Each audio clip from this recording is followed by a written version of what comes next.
Likkutei Sichos, Chelik Chav Daled, volume 24, the second Sicha of Parshas Re'eh.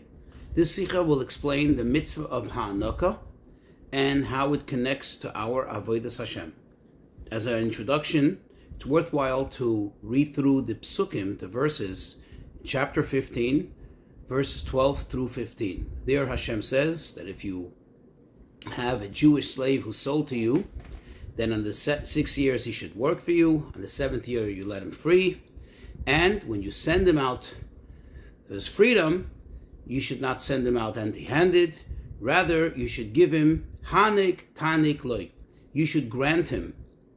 You should give him special gifts. And Hashem says in Pasuk Tezvav, in verse 15, that you should remember that you too were a slave in Egypt, and Hashem released you. Hashem redeemed you from there, and therefore you should do this thing. So as a quick introduction, just to familiarize ourselves with some concepts, Eved Ivri or Amo Ivriya, Jewish slaves, they work only 6 years. That's the term of their enslavement. And on the 7th year, when you send them out, you're supposed to give them ha'anaka. That's the mitzvah of granting them a special gift, a special, like a severance grant, so to speak. Now, what does this consist of? Well, the master, the one who owned the slave, has to give them something that is, the Gemara terms, bichlal bracha, that goes into the category of blessing, meaning that it continues to reproduce. So therefore, you can only give either livestock or produce, like fruits or wheat or stuff like that, things that if you plant them, they will reproduce. Now, another thing to be familiar with is the idea, which is very prevalent in the Rebbe's teachings, that every part of the Torah is consistent with the other aspects of the Torah, meaning that that which appears in the Chelik HaHalacha of Torah, in the section of halacha, of rules, of laws, in Nigla the Torah, in the revealed part of Torah, is always consistent and reconciles with Chelik HaKabbalah, with the esoteric part, with the Kabbalah part of the Torah.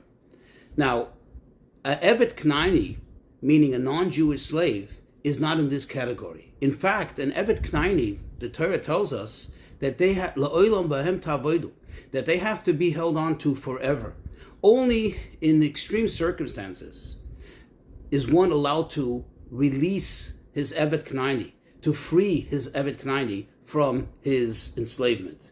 An example for it would be, since an Evet Knaini is, in a sense, a Jew, but not a full-fledged Jew. He has some status of a goy in the one hand, in the other hand he has a status of a yid. However, when you set him free, the Evet Knaini becomes a yid. Therefore, let's say, for example, there's a situation where you need a 10th person for a minyan, then the master is allowed to release him on the spot. Thus, he automatically becomes a Jew, and then he can be considered and counted for the minyan. Now, the avodas ha'adam, our avodah of Hashem, of every individual, typically is subject or is concentrated in the area of birur hamidos, which means the refinement of one's character traits.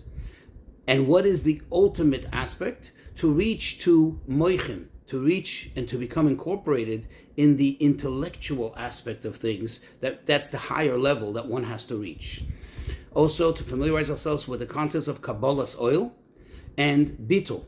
Kabbalah's oil means literally to receive the yoke, meaning that you do things in total subservience without any reasoning, without any question, which in a sense is, so to speak, without any whatsoever appreciation.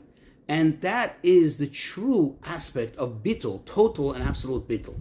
One more thing, we know that the Rebbe's father, Rabbi Levi Yitzchak, who was exiled for several years and didn't have much svarim with him, he wrote rishimos, he wrote some notes on the Zohar, on the Parshas of the Torah, on the margins of the pages of those books that he had with him, which, like I said, was just the Torah, and meaning the Chumash, and the Tanya, and the Zohar. And those, over the years, for many, many years in every Shabbos Farbrengen, and sometimes also in the weekday Farbrengens, but typically in the Shabbos Farbrengens, the Rebbe would explain and expound upon. So let's get into the Sikha. On the mitzvah of Hanukkah, the Torah says the reason for it, as we just stated in the introduction, that the Zocharta, you should remember that you too were a slave in Egypt and Hashem redeemed you from there. So the Sifri, which is the Medrash, says that what does it mean that you should remember? Why is this a reason for the mitzvah of Hanukkah? Says the Sifri, the number one, remember that I took you out. Hashem says, I redeemed you from Egypt. Number two, remember that I too granted you special gifts. Not only I gave you a gift, but I gave you a double gift, which is they got the loot at the Exodus from Mitzrayim, the stuff that they took with them, all the gold and silver and the beautiful garments. And later, by Kriyas Yamsuf, there was Bizas Hayom. That's what the Sifri says. But here's the question. We know that the mitzvah of Hanukkah is to give a gift. But what is the reason that's stated here in the Pasuk? What is the reference of the Sifri? That quote, I redeemed you from Egypt. It doesn't mention anything about the Hanukkah. So how is this a reason? How is this proof for the mitzvah of Hanukkah? The answer, says the Rebbe, is when we take a closer examination and therefore a deeper explanation of the words of the Sifri, we'll get a better appreciation of this. You see, because when you try to match up this Sifri, what the Sifri says with halacha, you can ask several obvious questions. Number one, we know that the mitzvah of Hanukkah is, like we said in the introduction, exclusively that the master has to give produce or livestock, things that reproduce. However, what is the gifts that the Jews received? What is the special loot that they took with them? Not animals, not produce, not fruits, but rather gold, silver, garments, and the like. Moreover, the rule is that if a Yid gets sold to a Goy, then there isn't the mitzvah of Hanukkah. In other words, the Goyish master doesn't have the obligation like a Jewish master would have. So here, the masters were the Egyptians. They were Goyim. So how does this serve as a source for the mitzvah of Hanukkah, as stated here in the Pasuk and as expounded upon by the Sifri? Another question is, we know that the mitzvah of Hanukkah is incumbent on the master. But over here, it wasn't the master, it wasn't the Egyptians who gave it to them. Rather, Hashem says, I am the one who gifted it to you. So how does this serve as the source, as the precedent for the mitzvah of Hanukkah? So the Rebbe says that just like we find the mitzvah of Hanukkah by Yetzias Mitzrayim, by the Exodus of Egypt, as mentioned here in the Pasuk and Sifri, likewise in the Rishima of his father, the holy tzaddik Rabbi Yitzchak Schneerson, also we find a very similar concept, a very similar idea of Hanukkah. And he writes this in regards to the story of Yosef. We know that Yosef HaTzadik was a servant, he was an Eved, a slave, by Potiphar. And it says that Rabbi Yitzchak, he too received Hanukkah when he was set free, when he was brought before Pareh. And this is his words. Yosef, who was originally an Eved Ivri, how do we know he was an Eved Ivri? Because the Pasuk says that when he was introduced to Pareh by the Sar HaMashkin, what did the Sar HaMashkin say? Visham itonu nar Ivri Eved. So he says he was nar Ivri, he is a Jewish slave. However, when he went out free, says Rabbi Yitzchak, it was required to give him some kind of grant, some kind of gift. So what did he get, says Rabbi Yitzchak? Well, besides the fact that Pareh gave him the ring, as it says in the Pasuk, and a golden chain around his neck, and royal garments, well, he gave him also this main Hanukkah, he says he received from HaKadosh Baruch Hu himself. What was that Hanukkah? So we know, as the Medrash tells us, and even Rashi brings it down in the Torah, that Hashem sent Malach Gabriel, who gave him a special gift. He taught him all 70 languages. Then Rabbi Levi continues and he says, don't ask, how could it be that the Hanukkah came from those sources when it has to come from the master? So he says, well, there too we see that the master also gave him something, because ultimately Potiphar gave him his daughter Asnas as a wife. Says the Rebbe, here too we can ask the obvious questions. Number one, it's true that Yosef was an Eved Ivri, but what's the comparison to the mitzvah of Hanukkah? The fact is that his master was non-Jewish. He was Potiphar. That's number one. Number two, the Hanukkah has to come from the master. But Rabbi Leivik, in his own words, says that the main Hanukkah came from HaKadosh Baruch Hu. A third question, how is it possible that Paroi, who gave him all these special gifts, it's considered that it should be considered Hanukkah? Paroi was not the one who enslaved him. Paroi was not his master. Moreover, what did he give him? He didn't give him livestock. He didn't give him fruits. He didn't give him produce. He gave him a golden chain. He gave him nice garments. He gave him the ring. So how does this connect to the mitzvah of Hanukkah? Now, it's true, says the Rebbe, that Rabbi Leivik wrote his commentary and his insights on the basis of Kabbalah, in accordance with Kabbalah. But however, as the rule goes, and as it's well known, as I said in the introduction, the Rebbe always stressed that we always attempt to reconcile between the aspect of Kabbalah and the aspect of Nigla. There has to be some kind of reconciliation here. There has to be some kind of consistent line here that brings the two together. And says the Rebbe, the answer is as follows. This Rishima, this notation by Rabbi Levi Yitzchak is based on the Sifri. In other words, it's consistent with the Sifri, and when the two come together, we'll have a better appreciation of what the idea of Hanukkah is and how this pasuk makes sense to be the source, the question that we asked in the beginning, how it answers the question that this should be the source of Hanukkah. You see, in Hanukkah, there are two aspects. There is, number one, what the master has to give. In other words, the master who had this slave work for him all these years is now obligated to give to the slave. And then there is what the slave receives. See, what the master has to give, this connects more to the aspect of the enslavement. What the slave receives is connected more and consistent with the aspect of his freedom. And that's the emphasis over here. You see, the benefit, the actual accomplishment for the Eved, for the servant, when he receives the gifts, is part and parcel with his freedom. That means he is fully released. He has his feeling of full freedom when he receives all these gifts. That's what is the effect of what he receives, what he gets from the master. This aspect is emphasized in the pasuk. When the pasuk says, quote, you should remember that you too were a slave in Egypt and Hashem redeemed you from there, and this serves as the source of the mitzvah of Hanukkah, this is precise, because since Bnei Yisrael were actual slaves, and as it says, Vayiftecha Hashem Elokecha, Hashem redeemed you from there, therefore, in order for the release of the slave to be full-fledged, they had to receive all these gifts that Hashem gave them, and therefore, the same thing you have to do for a slave. In order for their freedom, for their release to be full-fledged, to be complete, you have to give them all these gifts. Now we can appreciate what the Sifri says. That the loot of Mitzrayim, and in the loot that they gathered at Kriyas Yamsuf, was in the auspices, in the idea, in the concept, under the concept of Hanukkah. Because the Torah is not focusing on what the master's obligation is, but rather on the aspect of redemption.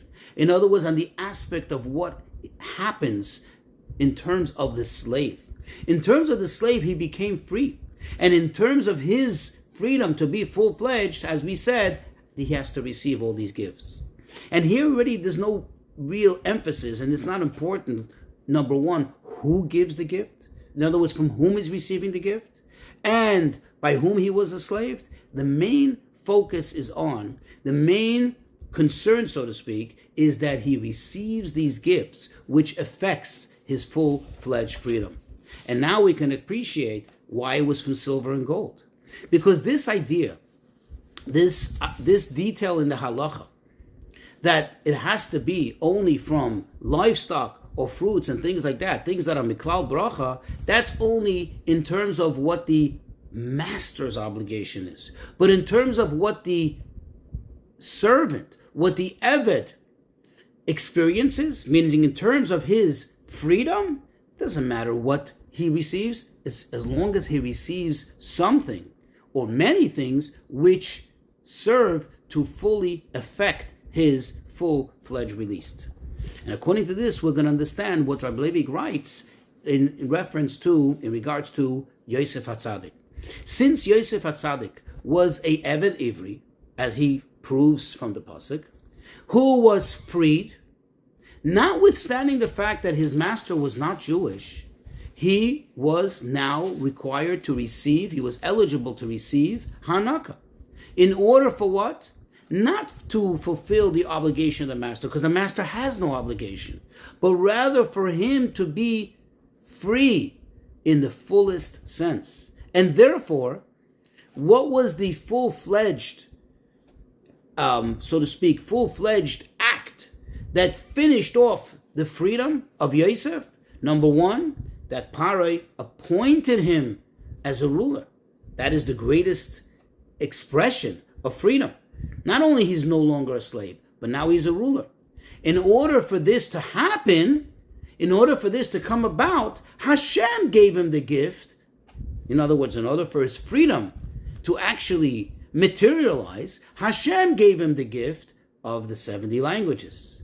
The fact that Pare gave him a ring and the golden chain and those royal garments, that's not the actual Hanukkah. That was just an expression of the fact, this is a result of the fact that he's already a free person. But that wasn't the act of Hanukkah, the act of making him free. After that, Rabbi Levi adds a chidush, a novelty, a novel idea, that also the master needs to give him something, not so much because the master is obligated to give him something, not as far as the obligation of the master is concerned, because in this case, as we stated before, the master himself was not obligated because he wasn't a Jew, but rather to affect the extent, the fullest extent, the full-fledgedness of his freedom. Therefore, Potiphar also gave him his daughter. This is in order to fully capitalize on the aspect of his freedom, of the freedom of Yosef.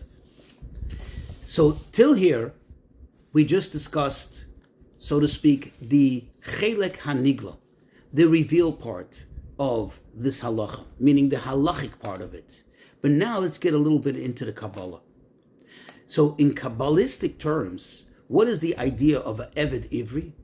The idea of an Eved Ivri, as Rabbi Levi brings in the continuance of that Rishima, an Eved Ivri is considered to be in the level of Moichin de Katnos, which basically means that the main focus of the person is Avodas Hamidas, as we stated in the introduction, that the main focus of a Yid's service of Hashem is the refinement of one's midos, of one's character traits. Now, character traits doesn't mean that it's exclusively emotional. There's also some moichim, some intellectual aspect involved in it, because the fact is that you cannot act on emotions, purely on emotions. There has to be some moichin, but it's moichin de katnos. It's a very miniature level of moichin. However, when one, quote, completes his avodah, one reaches, so to speak, the next level, then, says Reb Levi, one, quote unquote, receives a Hanukkah. He receives that grant, that special gift, but he receives it in a double measure. What is the double measure? Moichin de Gadlus. What is Moichin de Gadlus? Meaning a high level of intellectual service of Hashem. This is something that you don't achieve on your own, but rather when you reach a certain level, it's given to you after you're freed of your Eved level, so to speak. Then you receive the double, which is Chachma and Bina. So we see from here that the Hanukkah is not something separate from his freedom, but rather this is the freedom of the person himself. And according to this, we can get a better appreciation why an Eved Ivri, or for that matter, Alma Ivriya, they only serve 6 years. Whereas an Eved, meaning there's a limited amount of time in which they have to do this avodah, in which they are quote unquote enslaved, versus the Eved Knaini, who has to quote serve forever, who has to be enslaved forever. You see, because an Eved Ivri, as we said, is the avodas hamidos, meaning this is the aspect of serving Hashem through one's emotional or character traits. This, although, of course, there is some bittul involved, but it's not in the fullest sense. Why? Because when one is serving Hashem through their midos, through their character, through their talents, then quote-unquote one feels, one has expression of themselves. There's a self-expression.